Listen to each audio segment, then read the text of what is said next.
Selamat datang di video tutorial basis data lanjut teori 6 constraint. Perkenalkan, nama saya Wildan Andaru, NRP 21031211045 dari kelas 2 D3 ITB, Teknik Informatika, Politeknik Elektronika Negeri Surabaya, dengan dosen pengampu Rengga Asmara, Sarjana Komputer OCA. Definisi dari constraint. Constraint adalah batasan atau aturan yang ada pada tabel. Constraint mencegah penghapusan data dari suatu tabel yang mempunyai keterkaitan dengan tabel yang lain. Misal, terdapat keterkaitan antara tabel departemen dengan tabel pegawai, di mana pada tabel pegawai menyimpan informasi kolom nomor departemen yang juga terdapat pada tabel departemen. Jika baris dengan nomor departemen 10 akan dihapus dari departemen, sedangkan terdapat data pegawai yang bekerja pada departemen tersebut, maka dengan adanya constraint antara dua tabel, penghapusan tersebut tidak bisa dilakukan. Oracle menyediakan beberapa tipe constraint berikut, yaitu not null, unique, primary key, foreign key, dan check. Berikut adalah sintak penulisan constraint. Create table, schema table, kolom data type default expression, kolom constraint, tabel constraint, bla bla bla. Contoh penulisannya: create table employees, employee ID dengan tipe data number 6, first name dengan tipe data varchar 2 20 bla bla bla, job ID dengan tipe data varchar 2 10, not null. Lalu constraint emp ID pk primary key employee ID. Jadi employee ID diberi constraint primary key. Kita jelaskan constraint yang pertama, yaitu constraint not null. Suatu kolom yang didefinisikan dengan constraint not null tidak boleh berisi nilai null. Kolom yang berfungsi sebagai kunci primer atau primary key otomatis tidak boleh null. Berikut adalah kolom last name yang diberi not null constraint. Jadi tidak ada baris yang berisi nilai null untuk kolom last name. Lalu hire date juga diberi not null constraint sehingga tidak ada baris yang berisi nilai null untuk kolom hire date. Lalu pada kolom departemen ID tidak ada constraint not null sehingga ada baris yang bisa diisi dengan nilai null.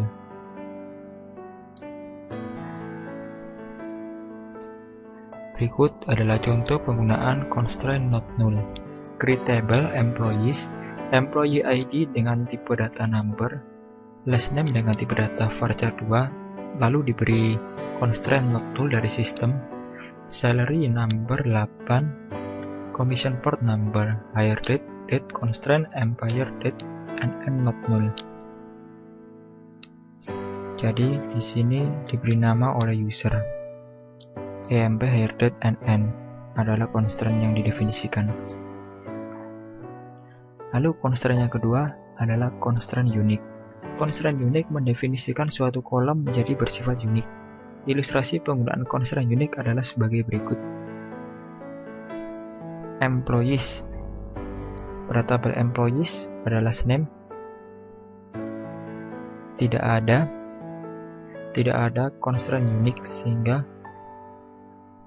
pada baris bisa diisi data yang sama seperti pada contoh Smith dan J. Smith,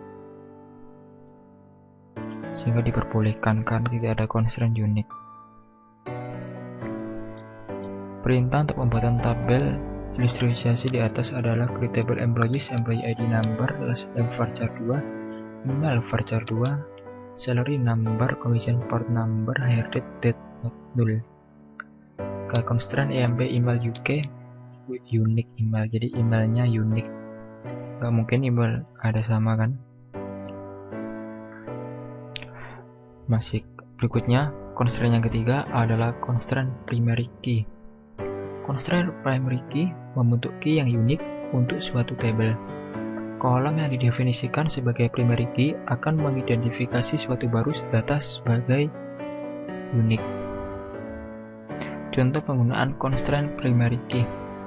Create table department ID number, department name varchar 2, constraint dep name not null, manager ID number, location ID number, constraint dep ID pk primary key. Jadi kolom departemen ID diberikan constraint primary key dengan nama dep ID pk. Dia akan menjadi unik. Ilustrasi penggunaan constraint-nya.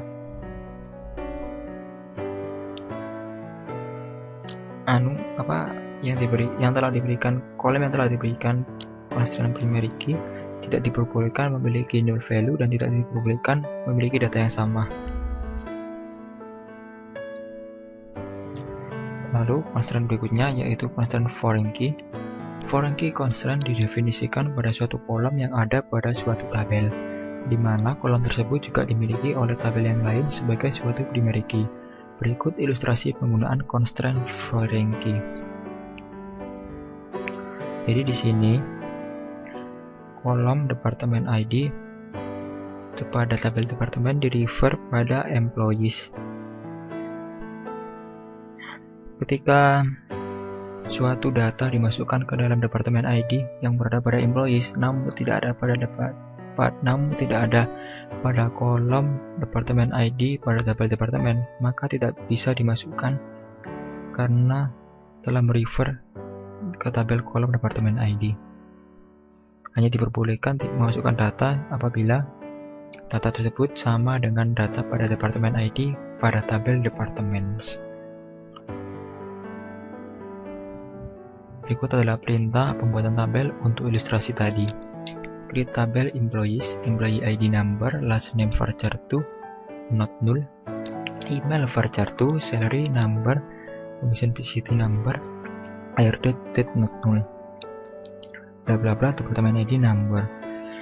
Constraint emp dep fk foreign key, department ID references department ID. Jadi di sini kolom departemen di-refer ke kolom departemen ID pada tabel departments. Berikut adalah keyword yang ada pada constraint foreign key. Foreign key yang pertama mendefinisikan kolom yang ada pada tabel anak. Yang kedua, references mengidentifikasi tabel dan kolom dalam tabel induk. Dan yang ketiga, undelete cascade, yaitu penghapusan baris dependen dalam tabel anak pada saat sebuah baris pada tabel induk dihapus. Lalu yang keempat, undelete set null, yaitu mengkonversi dependent foreign key ke nilai null. Lalu constraint yang terakhir yaitu constraint check. Constraint check digunakan untuk mendefinisikan suatu kondisi yang harus dipenuhi oleh tiap baris data dalam tabel. Contoh penggunaan salary number, constraint emp salary min, check salary lebih besar dari 0. Jadi di sini kita mendefinisikan sendiri foreign constraint tersebut. Pada contoh ini constraint yang dibuat ditujukan agar kolom salary nilainya harus lebih dari 0. Berikut cara untuk menambahkan constraint, yaitu digunakan perintah alter tabel.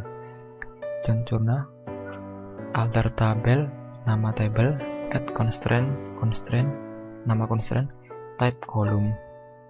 Lalu perintah untuk menambahkan constraint, misal ditambahkan constraint foreign key pada tabel employees yang menunjukkan bahwa data manager harus valid atau berasal dari tabel employees.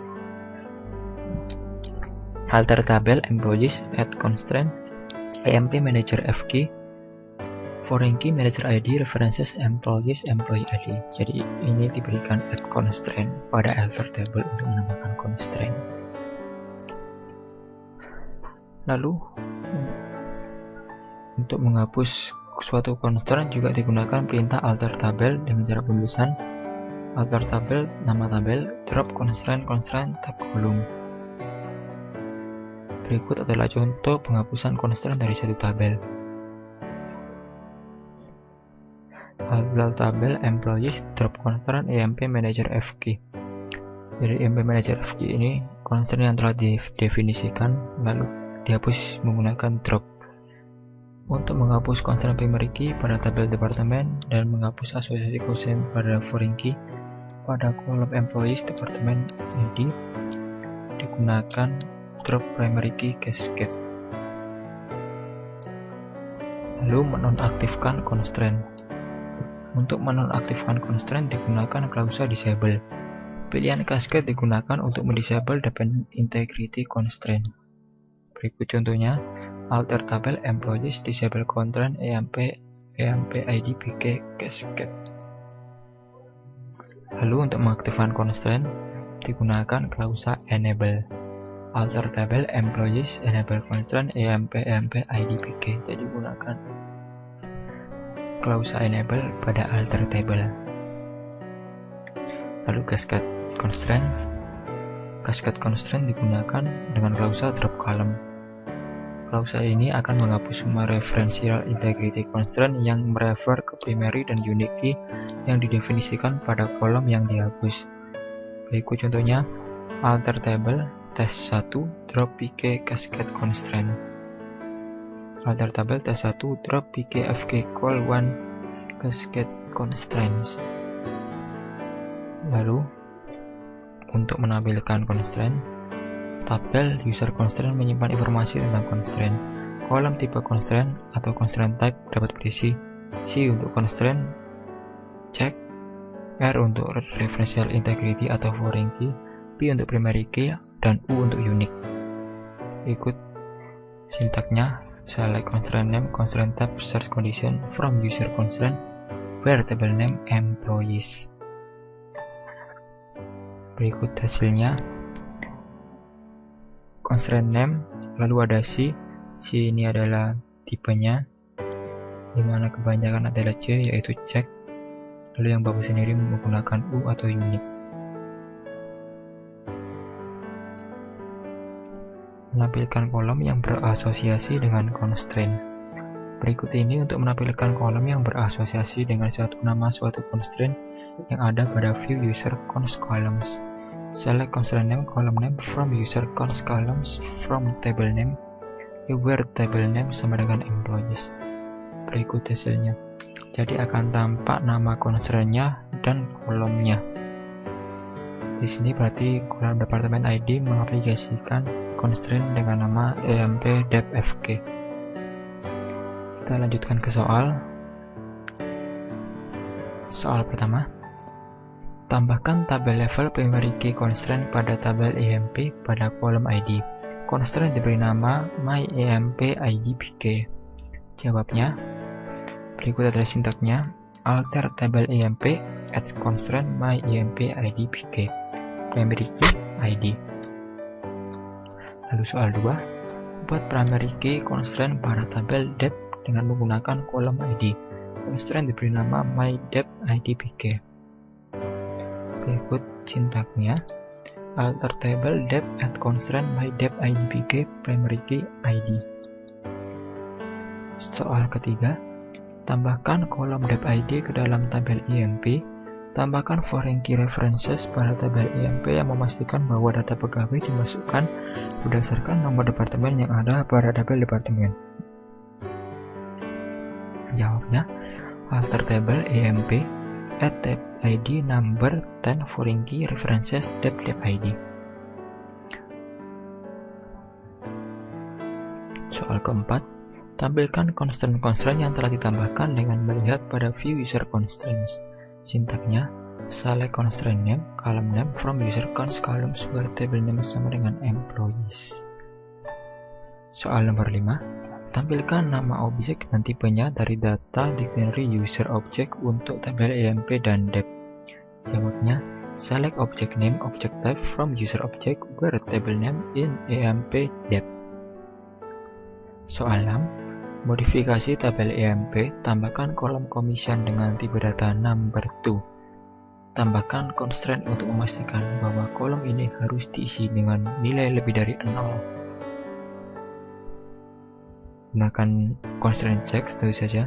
Alter tabel EMP add commission number 2 check commission lebih besar daripada 0. Demikian tutorial yang dapat saya jelaskan, semoga bermanfaat. Sekian, terima kasih. Wassalamualaikum warahmatullahi wabarakatuh.